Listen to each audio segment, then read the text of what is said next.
I want to begin by thanking the giver of the gift. I want to thank God for the gift of recovery and for the opportunity to say thank you. Thank you to Narcotics Anonymous. Thank you to my predecessors. Those people whose hard-won experience sometimes gets overlooked.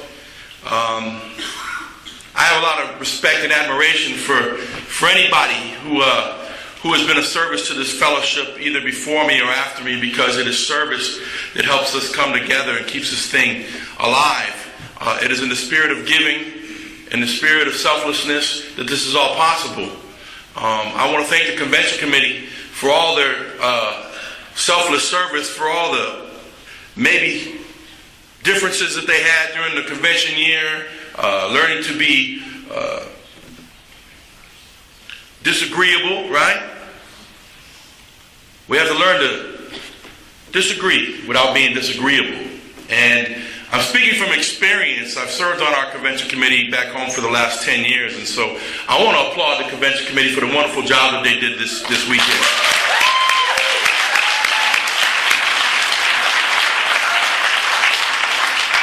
I want to thank my good friend Mark. He's been one of those genuine people that, you can tell is full of sincerity and has a lot of love for Narcotics Anonymous, and just an overall good person, and the people that I've met this weekend. And I want to thank Jim for calling me, and I want to thank Ralph for calling me. They stayed in touch with me and gave me the information, and they put up with my I forgot what time I'm leaving, can you please send all that stuff, my unmanageability they dealt with, and so I'm grateful for them and their patience and their tolerance with me. But most of all, I really want to thank the God of my understanding. It's my first time in 15 years that I've ever been asked to speak on a Sunday morning, and I attribute that to my ongoing persistence and search for God's will in my life. I truly believe that it's brought me to this point, that my relationship with God is, because there's a responsibility that's set forth on Sunday morning. I'm a big Sunday morning speaker kind of person. I know that when I go to the Sunday morning speaker, that most of the people that are here on Sunday morning are like the true warriors of Narcotics Anonymous. Yeah, right. No matter what club is in the building. You understand what I'm saying? I know you guys know no matter what club.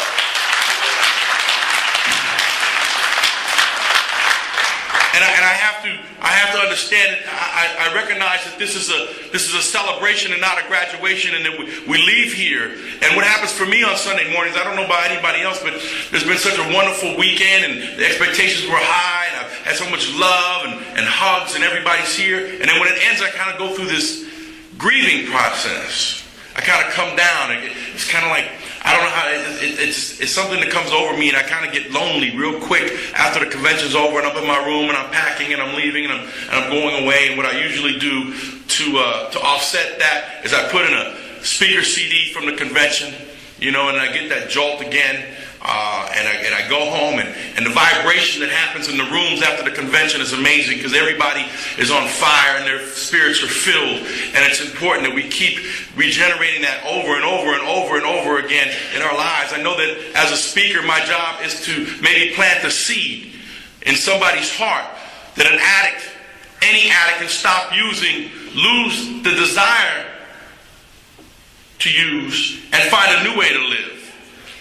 And it is your responsibility as trusted servants and as home group members and as sponsors to water the seed. It is my responsibility to plant it. It is your responsibility to water it.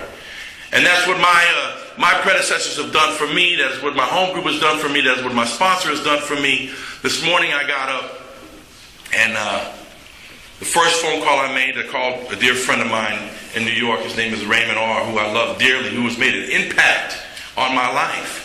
And I believe he's one of the significant reasons people that spend in my life, that relationship, of why I'm up here on a Sunday morning.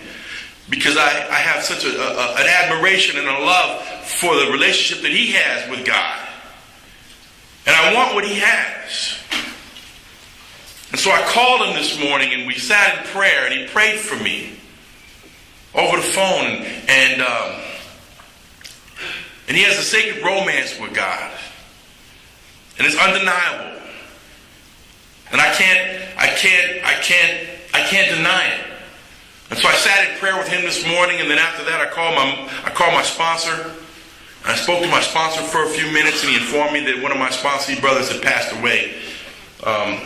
He had been struggling back and forth with active addiction, really not forthcoming with what was going on in his life, and finally God brought him home. And then I called my mother, and I told her I loved her. I told her I'll be home this evening. And my mom, being mom, said, I'll see you tomorrow. We got some things to go over, some stuff to do. Mom, I'm her only son. And my mother's 75 years old, and I'm her only son. And so it's me and mom, and I'm kind of a mama's boy. I'm proud to say I'm a mama's boy. My father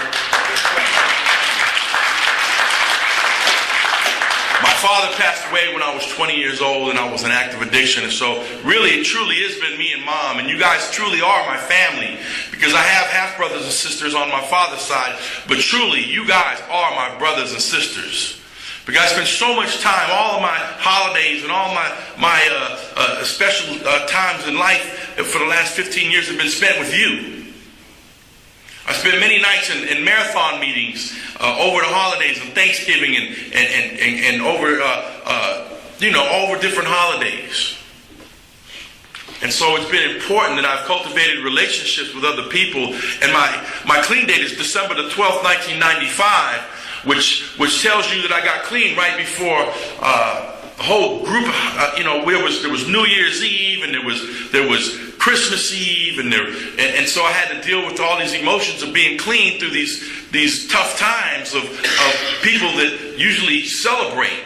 And the way that society celebrates is they usually make a toast, or the way I used to just get obliviated. I didn't need a holiday to have an excuse to be sideways, you understand? But it was a tough time because it called for the gathering of family and stuff like that. And throughout the years, once that the young child who grew up with a lot of love and a lot of guidance, my mom and dad did the best that they could as I was growing up as a young child to provide for me. My mother was a hard-working woman. My father was a hard-working man.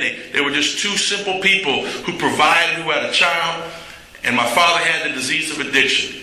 And in spite of his disease, they did a wonderful job at raising me, regardless of the brokenness. And sometimes I do an injustice to that, because I can get up here and talk about all the brokenness and talk about the brokenness and talk about the brokenness and not recognize that all along God had his hand in everything. My mother was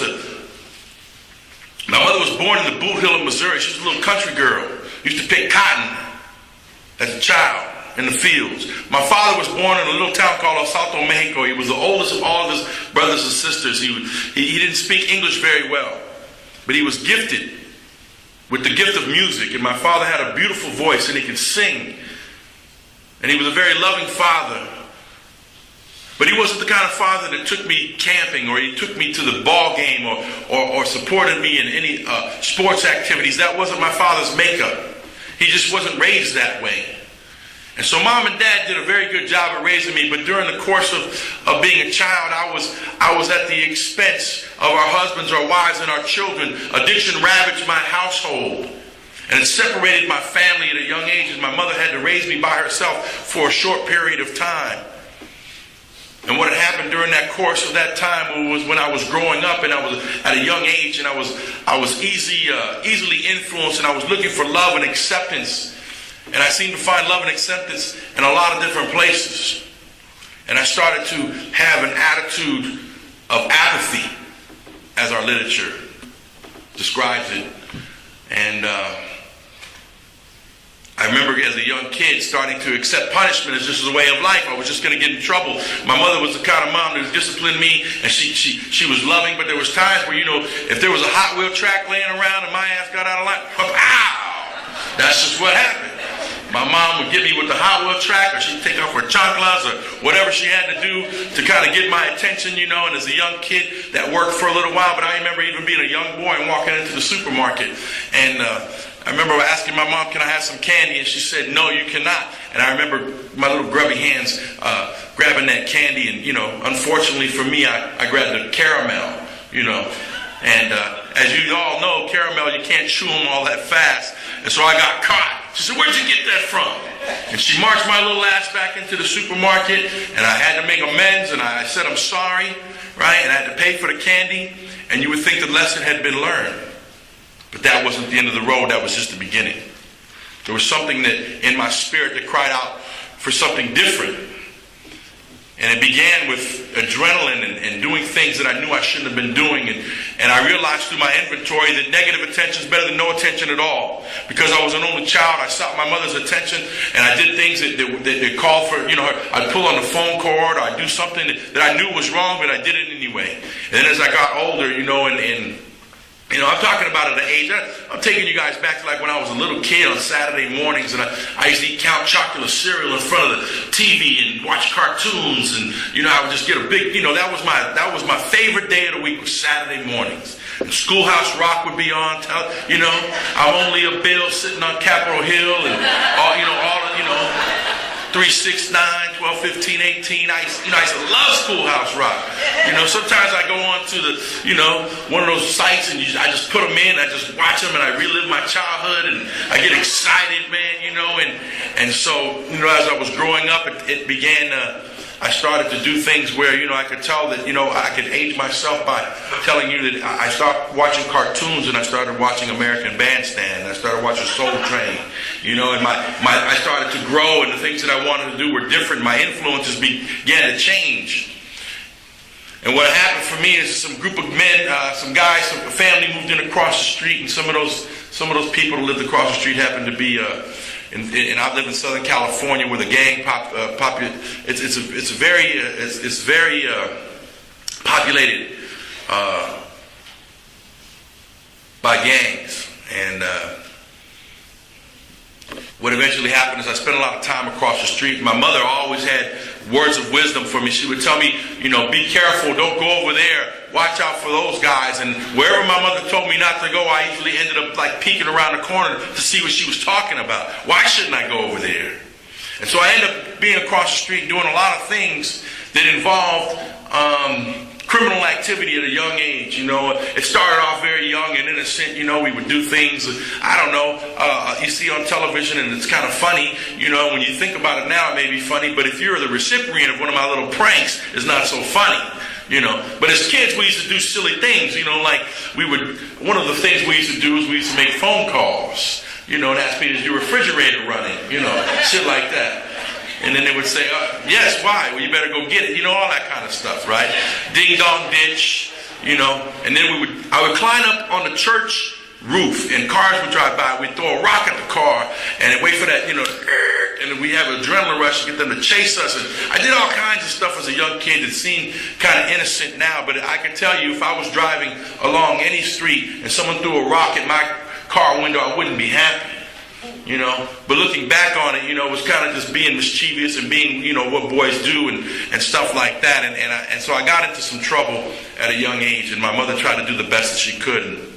And so eventually what ended up happening is my mom and dad separated, and because of that, my mother was trying to take care of me on her own, and she had to go to work, and I spent a lot of time at a place called the Boys Club of Hollywood. And at the Boys Club of Hollywood, there was a lot of different people, and I suffer from a thing called comparison. It was one of the most glaring defects of character that I had. And as a young child, when I was 11 years old, I wanted to be 16, and when I was 16, I wanted to be 21. I was never content or happy with where I was at. I could never be comfortable in my own skin. I always wanted more, and it was never enough. And I had that thing inside of me, and I didn't recognize that I had the disease of addiction. I didn't realize that I had never outgrown that, the triangle of self-obsession talks about it best, and I had never outgrown that my wants and needs became demands. And as a young kid, I started to do things, and I started to mimic other people, and I was very easily influenced by the guys at the Boys Club. They were older than me, and at a young age, and the best way I can describe it is that I had an attraction for guys that had fast conversations with slow-thinking people, right? I was attracted to the hustlers and the guys that were good in sports and the guys that were slick and they were smooth, and they walked with that little thing, they had that kink, or whatever you want to call it. And at the age of 12 years old, I picked up for the first time. You know, and I want to paint the picture for you. I'm a young kid being raised by his mother. I'm going through puberty. I'm being influenced by things outside of myself. I have a hunger for something different. I just thought I had found it in drugs. And so what eventually happened is somebody handed me a bottle of Southern Comfort, and I used for the first time. And I understand that alcohol is a drug, period. And wet or dry, it'll still get you high. And so that was my first introduction to drugs. It was 12 years old. Suddenly handed me a bottle of Southern Comfort. Southern Comfort turned into Boone's Farm Wine. Boone's Farm Wine turned into Cisco, and that went on and on and on and on. And we are not a substance-driven program. Thank God for Narcotics Anonymous and our predecessors, and for the vision that Jimmy Kinnon had. To recognize that today that I recover in a fellowship that is a program of inclusion and not exclusion. That I go to meetings with young people, man, that come into this fellowship that never even use the drug alcohol. That they came here using stuff like Special K and Ice and GHB and Oxycontin. And there's all these different type of drugs that are ravaging their lives and separating them from their families. And they come in here and they recover in an environment that is inclusive, not exclusive. And I'm grateful for our language, and it's important.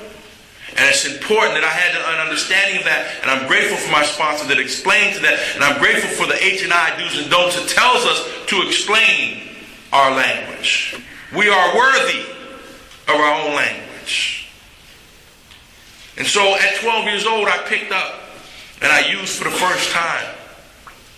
And it seemed kind of innocent at first, because I recognized through my inventory that I started to use drugs to deal and cope with all of my insecurities and my fears at a young age. The first time I ever kissed a girl, the first time I ever slow danced, all of the first, I was always usually leaning on some substance in order to deal with my emotions. I never felt the impact of a heartbreak, puppy love. I never felt that. I never felt the impact of disappointment or betrayal. Not its full impact, because I always leaned on something. I never went to God. I always leaned on something. I never went to God. And I remember as a young child, my mother would open the curtains in the morning. We would be in the living room, and she would open the curtains, and she would say, "Good morning, God." And so God's expression to me was nature. You know, some people say, you know, the great outdoors, good orderly direction. But that was my first experience with God. There was this bird bath on the front yard. And I would see the birds splashing in the water, and I would see the sunshine, I would see the leaves and the greenery and the wind blowing, and that was an expression of God for me as a young child. And so I went on through life dealing with this brokenness, and I didn't know I had a disease called addiction. And my influences were people that had fast conversations for slow-thinking people, and they introduced me to a lot of different things. And in relationships, I never learned to really understand how to communicate or express myself, although my mom and dad eventually mended their relationship, and my mother took care of my father to his dying day. There was still a brokenness in my family that I had seen. Many nights my mother would take me to a neighbor's house, to a safe haven, because there would be crashing and banging. If my father came home and he was under the influence, then, usually there was going to be an argument, and my mother wanted to protect me. And if my father started raising his voice or threw something across the room, my mother usually did the right thing and took me to a place where we were safe. And she would pacify the brokenness with things. With things. She would buy me ice cream, or she would buy me a model toy. And as a young child, I didn't recognize that she was just masking the brokenness. And so we replaced the brokenness with things and not God. And so it's no wonder as growing up that I started to look for things outside of myself in order to repair the insecurity and the fear and all the things, the apprehension that kept me from growing as a young boy into a young man. I didn't have a father that really had a good influence on my life, and so I learned from the guys in the neighborhood of what was right, what was wrong, and I was misinformed by a lot of misinformed people. But there was a lot of informed people in my life, like my mother. I just wasn't able to pay attention. For whatever reason, there's a distorted sense of security and familiar pain our literature talks about. And I was driven to the pain and the anguish. There was something exciting about the brokenness of other people and the lifestyle of an addict. They told me when I got here that if the drugs don't get you, the lifestyle will. If the drugs don't get you, the lifestyle will. And it was a lifestyle that I embarked on as a young kid, and I started to do things that I knew I shouldn't be doing in order to cope with those emotions and those feelings that God had placed in my spirit. Guilt and shame, I used drugs in order to cope, and I was in this vicious cycle of using people and using things, and I did things that I was not very proud of. And I learned about credit card fraud, and I learned about insurance fraud. I learned about funny money, and I learned about hitting a lick, and I did all these things that I didn't need to do, but I did them anyway. And so what eventually happened for me is that the part of active addiction, because our literature says that active addiction involves more than just the use of drugs. So my recovery must involve more than simple abstinence. And I'm grateful that I have a Narcotics Anonymous clean date, the one that's in the basic text. Total abstinence. That is what they told me 15 years ago. This is a program of total abstinence. We don't use anything. Nothing. And I have a clean date that expresses that. It is my lotto date. It is the date that God has chosen for me. I came in the first time.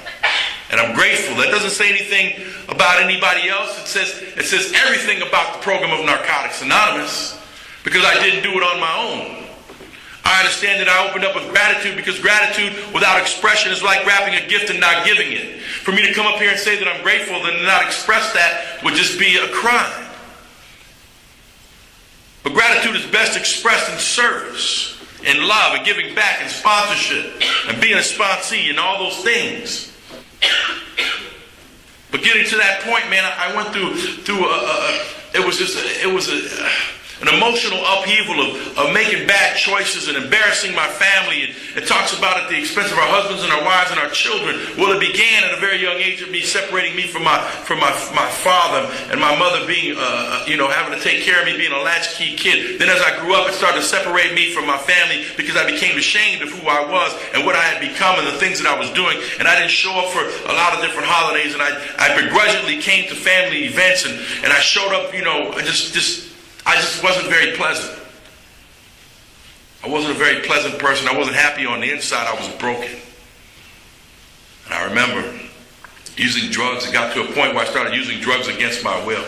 And I can tell you, and I want to get in and out of it, because you know what, I understand a lot of times it's important to share with you who I am, and to share my experience, strength, and hope, But a lot of times we waste a lot of time talking about how powerful the disease of addiction is, and not enough time on how powerful the relationship with God can be, or the 12 steps can be.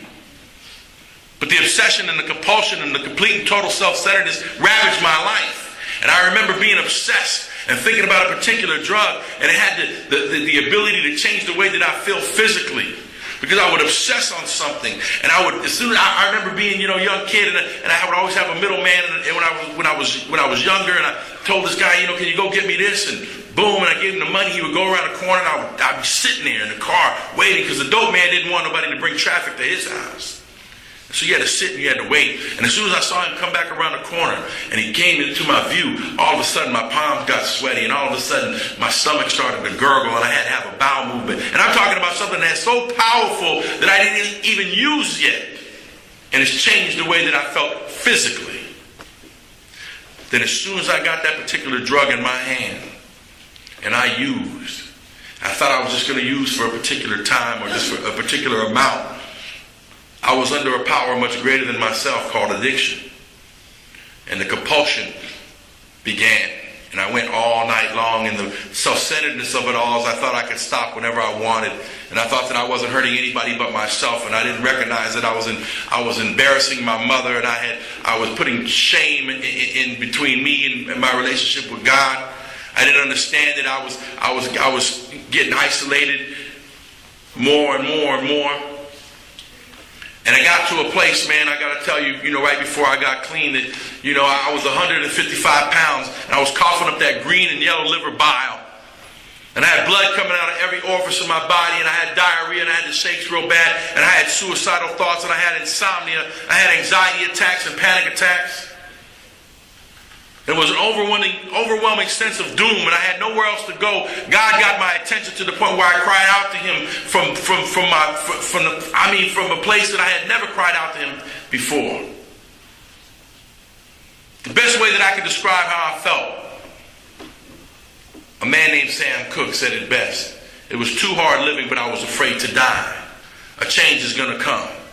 And I cried out to God, and that's why I began this morning by thanking God, because I understand that this is a God-given program, and I'm assured of who I cried out to. I didn't say, please, can the treatment center, can you please help me? I didn't cry out for the Los Angeles Police Department to help me. I didn't cry out for a social outreach program to help me. I said, God. I'm clear about that. And in all fairness, I want to read to you what was written for me. This here is the full fruit of the labor of love which lives in the harvest. And it always comes in its right season. This is a labor of love that was given to me. This is my divine inheritance. It's the 12 steps and the 12 traditions of Narcotics Anonymous. And I accept it humbly and gratefully. And I appreciate what my predecessors have done for me. And it talks about in our second step in the step working guide, and this was very important for me because it was one of the attractions of Narcotics Anonymous to me. And it was something that was written. It says there is nothing, absolutely nothing in the NA program that requires a member to be religious. The idea that anyone may join us regardless of religion or lack of religion is fiercely defended by our fellowship. Our members strive to be inclusive in this regard and do not tolerate anything that compromises the unconditional right of all addicts to develop their own individual understanding of a power greater than themselves. This is a spiritual, not religious program.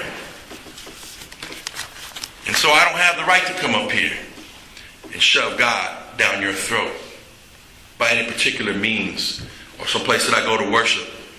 It's not that I'm not grateful for those things, and it's not that our literature doesn't ask us to pursue those things. But Narcotics Anonymous, I have to ask myself certain things. Is what I'm going to share going to unify us or divide us? And we are a worldwide fellowship. And that's why we do not pray out in the Lord's Prayer. I don't think the Lord's Prayer would go over too well in Iran or Thailand or many of the places that our members have gone out to carry the message. And so we need to be a program of inclusion and not exclusion. And so I'm grateful for the neutrality and for the freedom that I've been given here. But it's important. It is important to be honest about my belief.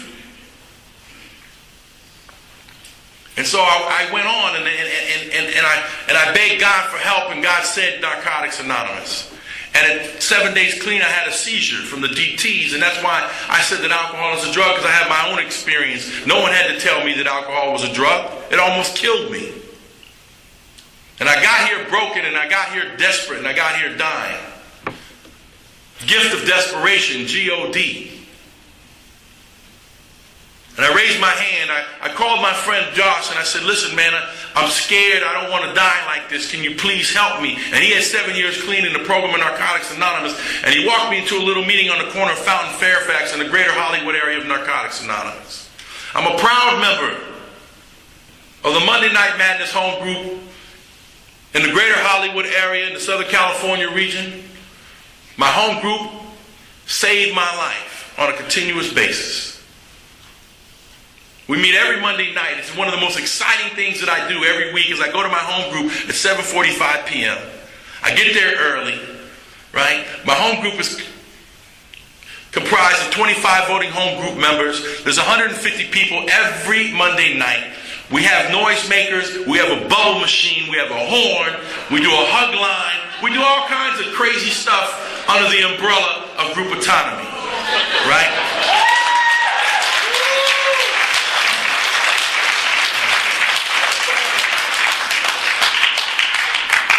We celebrate recovery, and it's attractive to most newcomers. And what happens is some people come and either love my home group or you can't stand it. And that's why in our region, there are many different choices. There's another meeting that I have a lot of respect and admiration for. My good friend Tony D is a home group member there. He's been clean for 35 plus years. It's called the Topanga Tranquil meeting, and they meet on Monday nights. And so you have Hollywood, Monday Night Madness, West End of the Valley, Topanga Tranquil. Pick your poison. Right? And so I'm excited to show up in my home group, and I'm grateful for the members there. And some of my home group members came to Nebraska a couple of years ago. My good friend Yo Steve, and if you ever met Yo Steve, you can't miss him, right? So he's one of my home group members, and he's one of my predecessors. He's one of the men that just took to me and showed me how to do this thing. And he's always made recovery very exciting. And he's taken a lot of risks in Narcotics Anonymous. And some people give him a bad rap, but I love him because he's been good to me. And I don't take on other people's resentments because I give myself permission to have my own experience with people. I am not swayed or motivated by other people's morals or values anymore. I will not bend or bow to the morals of other people. I have my own belief system. And the relationship that I have with God in these steps will take me to be the man that God wants me to be. And sometimes that's not going to be always in favor of other people or the fellowship of what people think I should do or not do.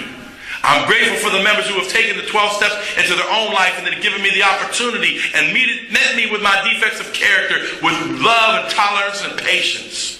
Thank God for the members that are working a program of Narcotics Anonymous that don't judge or moralize, but sit back and offer empathy and understanding.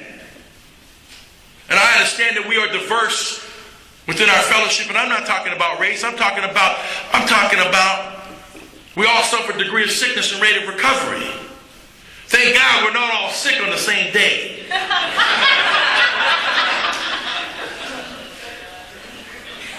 And then I get an opportunity to listen. When I came in here, my friend Charlie from Detroit said one of the most profound things I ever heard in Narcotics Anonymous. He said the greatest crime ever committed by man is to steal from oneself and not realize anything is missing. To be offered the 12 steps and to not take advantage of this gift that God has given me. To not pay attention when I come into meetings. To take it for granted that tomorrow is offered. To not stay in the moment. The moment is a gift, man. That's why we call it the present. And it's very hard for me sometimes to stay in the moment. And so I'm grateful that I started on this journey. I walked in that little room on the corner of Fountain and Fairfax amongst these group of men and women who the chairs were clattering in the hardwood floor. And it was in this little church and they had pews and that's where my recovery began.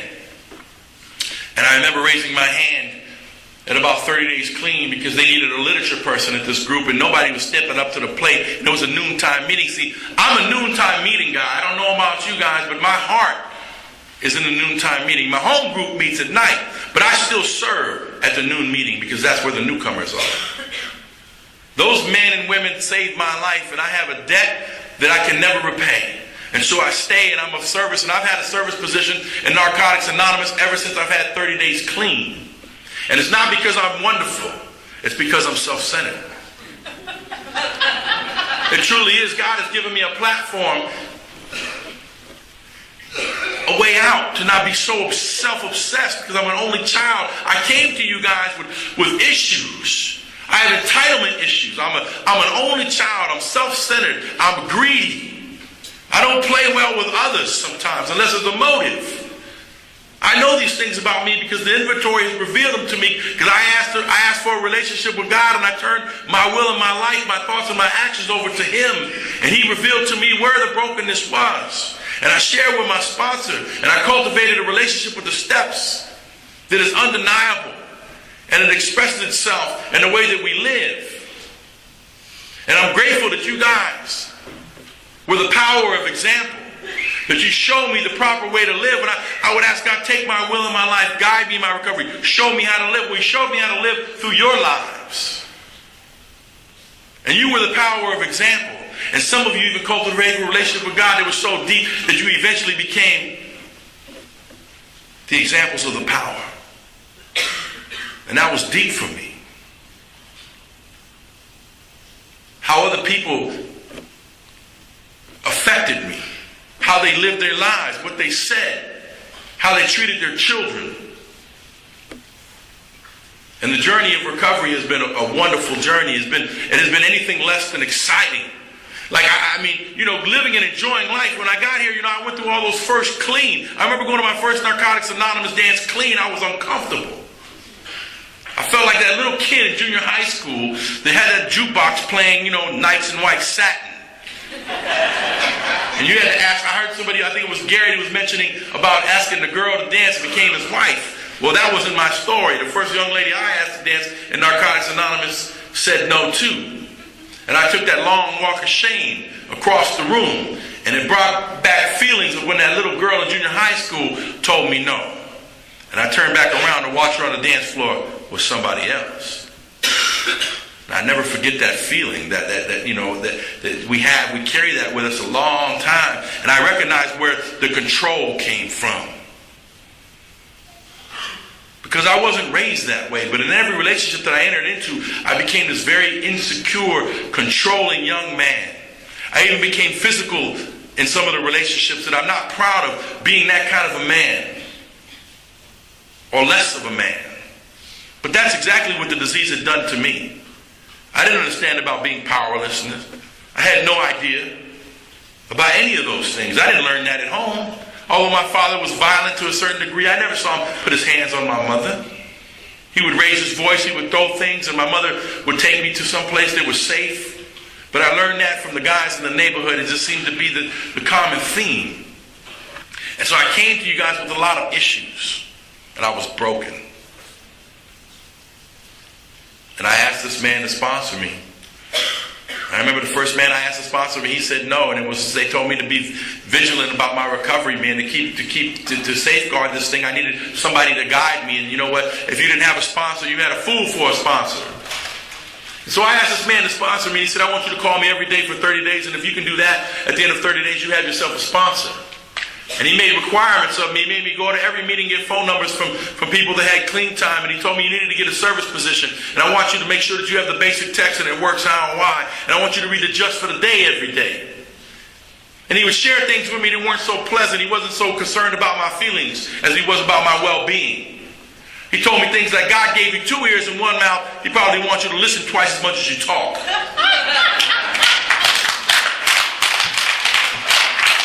He told me that Narcotics Anonymous was $1 million program. They were going to shove it up my ass a nickel at a time. And that's the way he talked to me, and my spirit invited that because I needed some tough love, and I wasn't one of those people that said, please don't talk to me that way, because I remember from where I came from, and the dope man wasn't so kind. Because I would come to his house, he would say, please don't come here after midnight. Don't bring traffic to my house after midnight. And I would be high at midnight. And he would talk bad to me. He wasn't very kind. He wasn't like, you know what, Jimmy, I would appreciate it if you don't come here. He was like, what the fuck did I tell you? Pardon my language. But that's how he talked to me. Sometimes you have to describe things just as they are. And he would talk to me like that. And so I'm not so concerned about you guys hurting my feelings. I know that I had to grow thick skin around here because it's not what you call me that's important. It's what I answer to. And what I answer to can serve me if I'm willing to look at it constructively and not get so defensive and allow God to work in my life and recognize that some of you, even though your motive may be twisted, that it can best serve me, that sometimes I've done things because we are each other's eyes and ears around here. And that sometimes the most loving thing I can do for somebody is to tell them the truth, regardless if it's going to hurt their feelings. And I'd rather hurt your feelings than to watch you die. And so sometimes the gifts in recovery are bitter and painful. And we don't recognize that these things, the gifts come as a result of pain, because it's a power greater than ourselves that we seek if we get in enough pain. And so I asked this man to sponsor me, and he guided me through the 12 steps and the 12 traditions of Narcotics Anonymous, and he took me on this journey. And I found myself with a lot of questions, and today I still have more questions than I have answers. I never want to be one of those people that thinks they have all the answers. I was taught that humility is still having questions. Green things grow, right things rot. I'm still available and visible as the 12 step asked me to be. 15 years clean, I'm visible and available. I have a home group. I have a relationship with God. I sponsor 10 men. I have a commitment at noontime. I'm a good son. I'm a pretty good sponsee. I could be a better sponsor. And I say that with humility because I sponsor a lot of men, and some of them require a lot of attention. And sometimes, I got my hands full. And that's why it was important for me to get a support group and not a support person. And not put the burden solely on my sponsor. Because my sponsor is a human being and he has just as much a disease of addiction as I do. And I love my sponsor. I got a 2-for-1. My sponsor, I've had 2 sponsors in the 15 years that I've been clean. But I have a sponsor now. He's been married to the same woman for the last 25 years. She has 35 plus years clean. My sponsor's got 26 years clean. She had 10 years clean when they met. He had 9 months. So much for leaving the newcomer alone, right?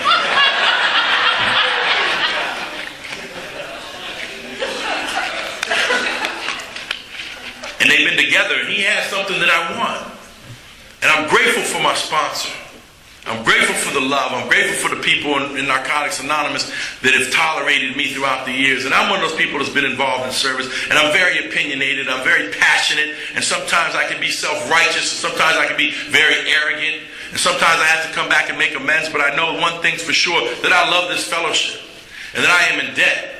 And I owe amends to many people. I owe amends to my mother because it was my mother's heart that I broke most of all. And I stole things from my mother that you cannot replace. I took things from her like serenity and pride. That's why I called her this morning. I called the 3 most important people in my life. I called my friend Raymond, I called my sponsor, and I called my mother.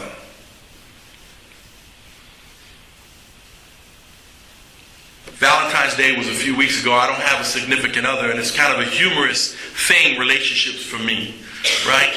Valentine's Day was a few weeks ago, and I looked at this flyer that they had on the table, and it was an upcoming Valentine's Day event, and they had, couples. If you went to the dance and you were a couple, it was $10, but if you were single, it was $7, right? I said, ain't that, I'm getting punished for being lonely.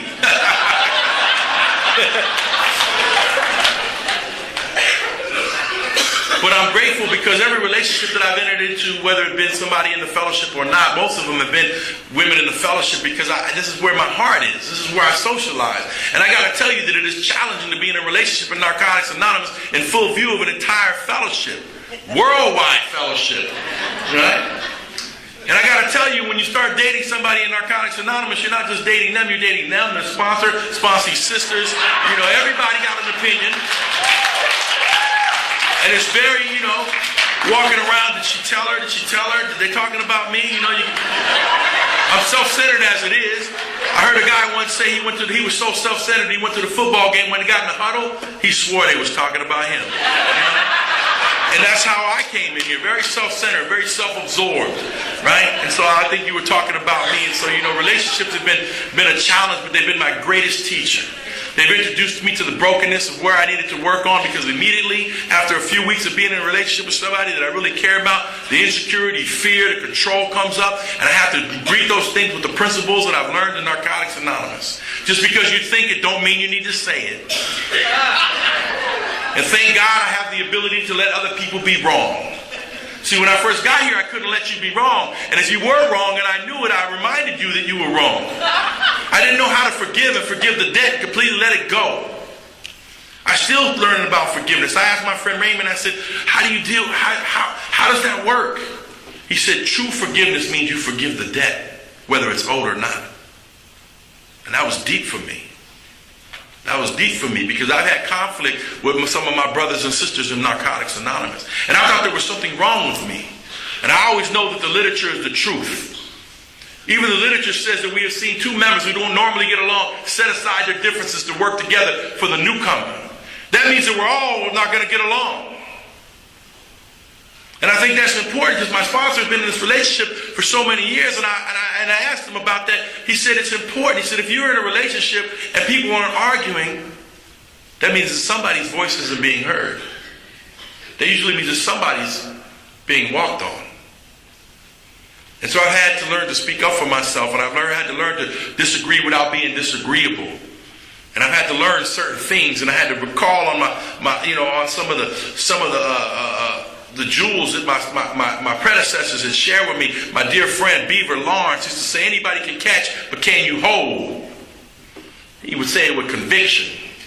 And how he would share with me about different experiences that he had. And he died on this, and he died keeping the promise of Narcotics Anonymous. He was just shy walking across the stage for graduate school, for law school. He was 68 years old when he passed away. 29 years clean. Beautiful man. Impacted my life. Told me that my greatest strength is my admission of my weakness. See, a real man will bring his weaknesses to God because he understands where the power is. There's not a kind thing I can do about any defect of character that I have or any shortcoming that may express itself in my life. I need to bring those things to him. I need to cultivate the relationship with him. And the seventh step it talks about, we humbly ask him. My friend Raymond has made that very clear to me. He's expressed it to me. That's why I called him this morning. He said the most important word in the seventh step is him. And if you don't have a relationship with him, then who are you humbly going to ask to remove your shortcomings? The group? Your sponsor? Your home group? They don't have the power. I must go to him. And so I've been doing that. I've been taking my weaknesses and my brokenness to God. The things that I'm challenged with. I think the biggest thing that's been standing in my way of my relationship with God is lust. It is something that's bigger than me, and sometimes I get caught up, and I don't know how to explain it to anybody, but other than the fact that sometimes I do things that I'm not so proud of, even with clean time. Things that bring shame and guilt into my spirit because I act on selfishness. And I don't mind being single. I'm good at being single because I've accepted God's will in my life, and it says I can be happy and content with or without a partner. But sometimes I'm okay with just Mrs. Right Now. Do you know the last name of the last person you slept with? That's an important thing to know. There's been times that I remember going there, I don't even know her last name. How much thought did I really put into this? How much effort did I really make? Do I know her favorite color? Do I know what she likes to eat?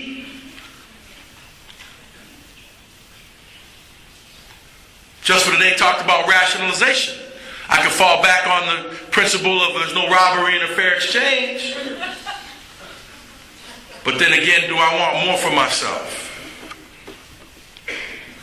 Raymond says I should look for a woman who loves God more than she's going to love me. And if you can find a woman that loves God more than she's going to love you, you're not going to have to worry about insecurity or fear or her cheating on you. Because if she has a relationship with God, she will be a woman of integrity. And I'm still learning. I'm still young at this in my mindset. And that's why I came here this morning for a quest to cultivate my relationship with my higher power and to ask God for help, because it's a weakness of mine that I understand. And there has to be an acknowledgement before there can be help. And I have to admit that there's a problem before there can be help. And then I need to allow other people to help me, and I need to lean on the experience of the fellowship and ask other people, please, can you express to me what was your experience? Not from a place of judgment or don't moralize with me, but tell me what your experience was. And so I have a deep place in my heart, a deep compassion, a deep place of empathy for anybody that's ever been in a relationship that has been just totally, completely unmanageable. Because I've been through several of those clean. With the inability to let go, they said, man, if you don't let go, you're going to get dragged. And I have to look for God in my life. In situations, someone said, if you want to find God, look in front of you and thank God. Look behind you. Look in front of you and trust God. Look behind you and thank God. Look around you and serve God. Look inside you and you will find God. And I had to cultivate that. If I'm moving forward, I need to trust God's will in my life. If I look behind me, I need to thank him for all the times that he's taken me through. If I look around me, my best position, the highest aspiration of the human heart is to be of service to others. And if I look inside me, if I take the steps that go inward, I will find God. I just had to sort through the confusion and the contradiction in my life. I had to make amends. I had to pray. I'm here as a result of prayer. This morning I got on my hands and knees in the shower and I asked God for willingness. I asked him for courage. I asked him for wisdom. I asked him for knowledge, and I asked him for power. The power to carry his will out. What is God's will? They express it in the 11th step. It works how and why? To be happy with or without. Content, money, no money. Joy, beauty in my surroundings. Step working guide talks about God's will and what God's will is not. It says this: it takes a large amount of open-mindedness to begin to understand God's will for us. Many of us find it easier to identify what is not God's will for us rather than what is. This is absolutely fine. In fact, this is a great starting point that can lead us to a more specific knowledge of God's will for us. It says, first of all, and obviously, it is not God's will for us to relapse. We can extend this simple fact to conclude that acting in ways that might lead to relapse are also not God's will for us. So I have to ask myself, what am I doing? Is this something that they told me that, you know what? Relapse is never an accident. It can and does happen. And that those who come in and out of the program, and they keep coming in and out, there's something so special about them that God is not done with them yet. He has something, a calling on their life. And it's something that they need to do. But sometimes we don't always listen to what God has for us. And so I applaud my friends and many people. It hasn't been my experience. Relapse has not been my experience, a physical relapse to drugs, but I've had definitely a lot of spiritual and emotional lapses over the last 15 years that have brought shame and guilt and self-loathing into my spirit. And I've had to open myself up to my sponsor and tell him the truth and talk. And sometimes I get enough courage to bring it to the group, and I can share with you about the embarrassing things that I went through. And I get an opportunity to share with others, and I give other people permission to talk about what's embarrassing and shameful to them. And what has happened for me, man, is I've aligned myself with the Spirit of God, and I try to lean towards people who are living and enjoying life without the use of drugs. I try to abandon self-loathing and self-righteousness and arrogance. And I've traded those things in for prosperity and abundance and love. And I've tried to step into my greatness and allow other people to shine by doing what is right. And our literature says that we emphasize our assets. We don't have to be embarrassed about the fine things in life that we come to partake in. As a matter of fact, we need to give people permission to do the same thing. Thank God for you people that came and shared your successes with me. Thank God that you came in here and you had enough humility. I'm telling you, humility. Humility is being right-sized. That means you don't play yourself. You don't downplay your assets. Matter of fact, you let them shine. Share with me your successes. Tell me about going back to school. Share with me about getting your first apartment. Talk about getting your driver's license. Talk about getting your children back. I met a young lady. I spoke in Columbus, Ohio a number of years ago, and I met a beautiful young lady named Stephanie. And Stephanie and I began a relationship, and she was she lived in Virginia, and I lived in Los Angeles, and so I traveled back and forth. And she came to visit me one time, and then we got in the car, and I took her to Las Vegas, and we drove to Baltimore, and we drove to New York, and she had a beautiful young son named Caden. He was 3 years old, and he had bright blue eyes and dark hair, and his father was in the military, and so he was a mama's boy just like me. Stephanie and I were in this long-term, this long-distance relationship, and eventually what happened is the relationship ended, and there wasn't anything. There was overwhelming. There was no yelling or no arguing. It just didn't work out. There just didn't seem to be enough time or enough passion between the two of us. And people have a right to change their mind. And I remember Stephanie called me a few years ago, right before Valentine's Day. And she had told me that she had relapsed, and she was scared, and she had to go to work the next day, and she didn't know what to do. And I remember hearing her voice, and I talked to her for about an hour, and I told her, you need to get to a meeting, and you need to forget about what people are going to say about you or what you think they're going to say about you. Just go and take that white chip, that you can start over. And I hung the phone up, and that was the last time I ever heard from Stephanie. It was not shortly after that I received the phone call that she had overdosed from a heroin overdose. She had sent her son off to be with his father after he came back from a tour of duty in Iraq. And she sent him away for 2 weeks, and he left on a Friday, and Monday morning they found her dead all alone in her house. And I say that to say this, that a mother's love for her child is powerful, but the disease of addiction is just that much more powerful. And it's not that people don't love their children. I just recognize how powerful the disease is. And I also have to find something that is much greater than that, because the disease of addiction is powerful, but so is recovery. And recovery in my relationship with God is more powerful than gossip. It's more powerful than the people trying to moralize and judge with each other. It's more powerful than anything that I can particularly try to do to myself. If I take it to God, He will make it right.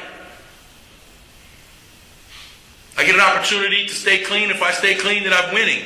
If I use, I lose. For us to use is to die in more ways than one. And I recognize when I first came in, I'll tell a couple of things and then we'll get out of here. I remember I came to my first meeting and it was like I felt very small and very insignificant as a newcomer, because it was such a big fellowship and it was all these people, and I got clean in a big city, and I got clean in the birthplace of Narcotics Anonymous, and I felt very insignificant. I was frightened, I was broken, and I was all alone. And it's like a raindrop seems very small and insignificant, one little drop of rain. But when that raindrop falls into the ocean, it becomes part of something much greater than itself. Just like when the addict comes into a meeting and raises his hand and makes an admission, because you have to make an admission, because membership is not automatic when a person walks in the door. And so when I made that admission and I raised my hand, I became part of something much greater than myself. And 2 weeks ago, I was in South Carolina, and I've told this story before, and I'll tell it again. I was in South Carolina, and we were standing on the ocean out there at Hilton Head, and I was with a bunch of young people in recovery, and we're walking around, and there was these starfish on the ocean. They were on the sand, right? And I said, wow, I remember telling this story a number of years ago. And there was a story about this man who went on vacation, and he came along the beach, and every morning he would get up and he would jog along the beach, and he would look down the beach, and there'd be this other young man way down the way. And every morning the tide would pull back, and there'd be thousands and thousands and thousands of starfish laid along the beach. And every morning this guy would observe this other man grabbing these starfish and throwing them into the ocean. And there was hundreds of thousands of them. And every morning he would do the same thing, and every day he was compelled to do the same thing. And one day he walked up to the man and he said to him, what is it that you're doing out here? I don't understand. There's hundreds and hundreds and hundreds of thousands of starfish along the beach. You'll never be able to save all of them. So what does it matter? And the guy reached down and pulled up a starfish, and he says, to this starfish it matters, and he threw him into the ocean. And I think that's what we do here in Narcotics Anonymous, is that we carry the message. And we're not responsible for who it lands upon.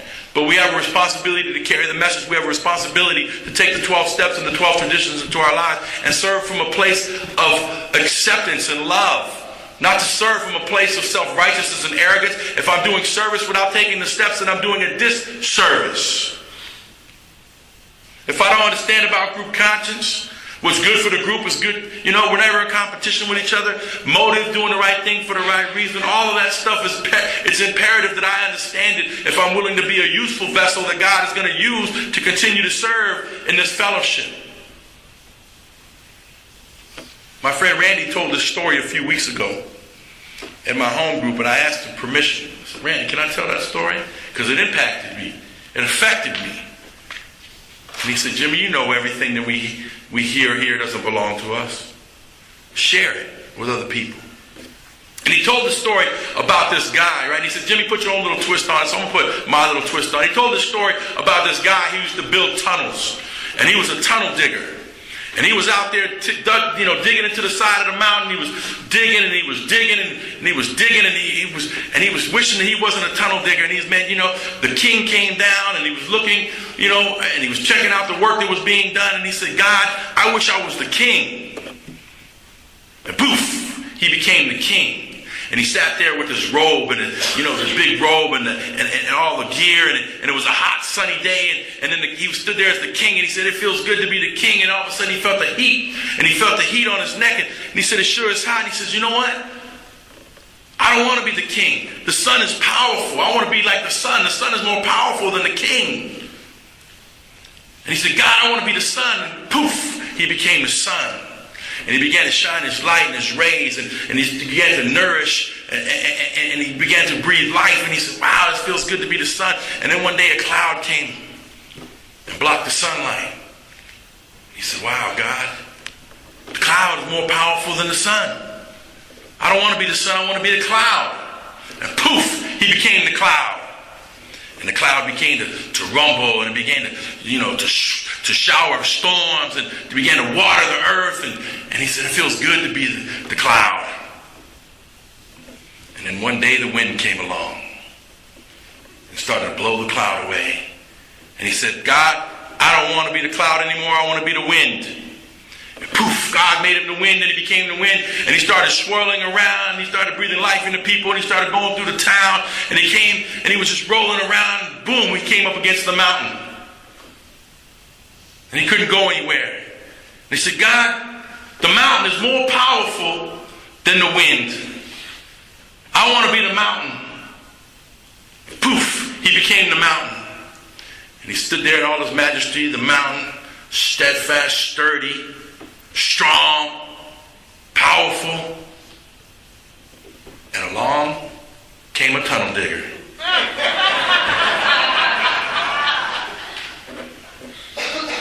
And he said, God, I want to be a tunnel digger. The moral to this story is the true value is in being ourselves. And then we all have a message to carry. And then everybody in this room has a story to tell. And it is your story that is your gift to us, and it is your gift to God. And it is your responsibility to carry the message to the addict who still suffers. And that addict may be the person next to you. It may be the person that still has to come. And the little meeting in our secretary on Wednesdays, we have put a chair in the middle of the room, and it's significant because that chair represents the addict who has yet to come, keeping our primary purpose and focus, and also remembering those addicts who have come and gone, who have touched our lives, the men and women, the shoulders who I stand upon. My friend Carmelita, my friend Beaver, my friend John. There were so many people that have touched my life. My good friend Khalees. These people, man, throughout the years that have loved me. Freddie Aquino, Bob Stubbe. These people that have showed me, man, they died, and they all died keeping the promise. They all died keeping the promise. Freedom is what we're trying to attain. Close encounters of the clean kind. Boy, I text my friends, they got a kick out of that, boy. You guys need the theme music. Dun, dun, dun, dun, dun. That would be hot. Come on, man. Step it up, guys. Let's do it. I hope that I shared something this morning that touched somebody's spirit. I want to just say this: if you're in this room and you're thinking about using, I'd rather you be in this room thinking about using rather than to be out there using, wishing you were here with us. Thank you.